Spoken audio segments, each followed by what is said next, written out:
இதுதானே மத்திய அரசு வஞ்சிக்கிறது, நம்மளுக்கு உரிய நிதியை கொடுக்க மறுக்கிறார்கள், அப்படி இப்படின்னு உருட்டுவாங்க. இந்த மாதிரி உருட்டுவாங்கன்னு தெரிஞ்சுதான் நான் என்ன பண்றேன், தமிழகத்துடைய பட்ஜெட் டாக்குமெண்ட் எல்லாத்தையும் எடுக்கிறேன். 2021-22 திமுக ஆட்சிக்கு வந்ததிலிருந்து தாக்கல் செய்யப்பட்ட அனைத்து பட்ஜெட் டாக்குமெண்ட்லையும் நான் எடுத்திருக்கேன். அதுல மத்திய அரசாங்கம் தமிழகத்திற்கு எவ்வளவு நிதி கொடுத்திருக்கிறது அப்படிங்கிறதுக்கு ஆதாரம் இருக்கு. அந்த டாக்குமெண்ட் யாரோடது? திமுகவுடைய நிதியமைச்சர் அவர் தாக்கல் செய்த பட்ஜெட். அந்த பட்ஜெட்ல மத்திய அரசு இந்த 6 வருஷத்துல மொத்தமா எவ்வளவு பணம் கொடுத்திருக்கு தெரியுமா? 4,57,510 கோடி ரூபாய் கொடுத்திருக்காங்க. நம்ம இதை சொன்ன உடனே அடுத்து இன்னொரு பதில் ரெடிமேடா வச்சிருப்பாங்க. இல்ல பாஜக மாநிலங்களுக்கு எவ்வளவு அதிகமா கொடுக்கறாங்க தெரியுமா அப்படின்னு நம்ம கிட்ட கேட்பாங்க. அதையே நம்ம செக் பண்ணிடுவோம். பாஜக நீண்ட காலமாக ஆண்டு கொண்டிருக்கக்கூடிய குஜராத் ஒட்டுமொத்த உள்நாட்டு உற்பத்தியில தமிழ்நாடு 2ஆம் இடத்தில் இருக்கு, குஜராத் 5ஆம் இடத்தில் இருக்கு. பெரிய வித்தியாசம் கிடையாது. தமிழ்நாட்டை போலவே குஜராத்தும் ஒரு துறைமுக நகரம். அதனால இந்த 2 மாநிலங்களை ஒப்பிடுவது சரியா இருக்கும். பாஜக ஆளும் மாநிலமான குஜராத்துக்கு மத்திய அரசு எவ்வளவு நிதி கொடுத்திருக்குன்னு பாத்திரலாமா? அதையும் நீங்களே பாருங்க. அதே 6 வருஷ பட்ஜெட் மத்திய அரசு குஜராத்துக்கு எவ்வளவு பணம் கொடுத்திருக்காங்க அப்படிங்கிறதுக்கான ஆதாரம் 3,37,711 கோடி ரூபாய் மத்திய அரசு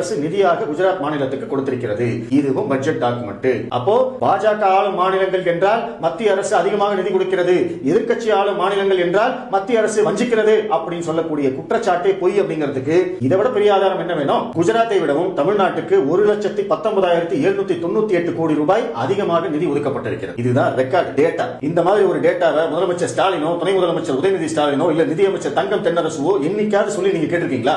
எப்ப கேட்டாலுமே எங்களுக்கு உரிய நிதி வரவில்லை, மத்திய அரசு நிதி தர மறுக்கிறது, தமிழகத்தை வஞ்சிக்கிறது, இப்படியே பேசிட்டு இருப்பாங்களே தவிர மத்திய அரசு எங்களுக்கு இவ்வளவு லட்சம் கோடி ரூபாய் கொடுக்கணும்னு சொன்னதா ஒரு டேட்டா நீங்க காட்டுங்க பார்க்கலாம். சொல்ல மாட்டாங்க. ஏன்னா சொன்னா மாட்டிக்குவாங்க. அது பொய் அப்படிங்கிறது ஈஸியா தெரிஞ்சு போயிடும். அதனாலதான் பொத்தாம் பொதுவாவே உருட்டிட்டு இருப்பாங்க.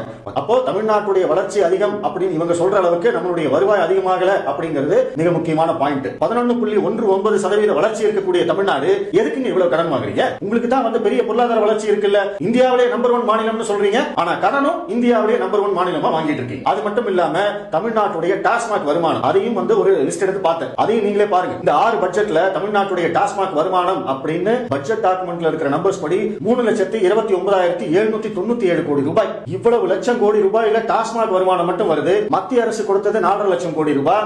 இவ்வளவு வந்ததுக்கு பிறகு நீங்க எவ்வளவு கடன் வாங்கியிருக்கீங்க அப்படிங்கிறது தெரியுமா? அதுக்கும் டாக்குமெண்ட் எடுத்து வச்சிருக்கேன். 2021-22 இருந்து 2026-27 வரைக்கும் இந்த 6 பட்ஜெட்ல தமிழக அரசு வாங்கிய கடனுடைய அளவு எவ்வளவு தெரியுமா? 6,77,274 கோடி ரூபாய். இவ்வளவு கடனை வாங்கிட்டு டாஸ்மாக் வருமானத்தை எவ்வளவு வச்சுக்கிட்டு மத்திய அரசு கொடுத்த வருமானத்தை வச்சுக்கிட்டு எதை கேட்டாலும் காசு இல்லைன்னு சொல்லிட்டு மத்திய அரசு மேல பழி போட்டுட்டு இன்னைக்கு போக்குவரத்து ஊழியர்களுக்கு ஓய்வூதியம் கொடுக்க காசு இல்ல, அரசு காலி பணியிடங்களை நிரப்புவதற்கு காசு இல்ல, பள்ளிக்கூடங்களை ஒழுங்கா கட்டுறதுக்கு காசு இல்ல, காலியாக உள்ள ஆசிரியர் பணியிடங்களை நிரப்புவதற்கு காசு இல்ல, மருத்துவர்கள் செவிலியர்கள் பற்றாக்குறை இருக்கு அவங்களை நிரப்புறதுக்கு காசு இல்ல, எதற்குமே உங்ககிட்ட காசு இல்ல.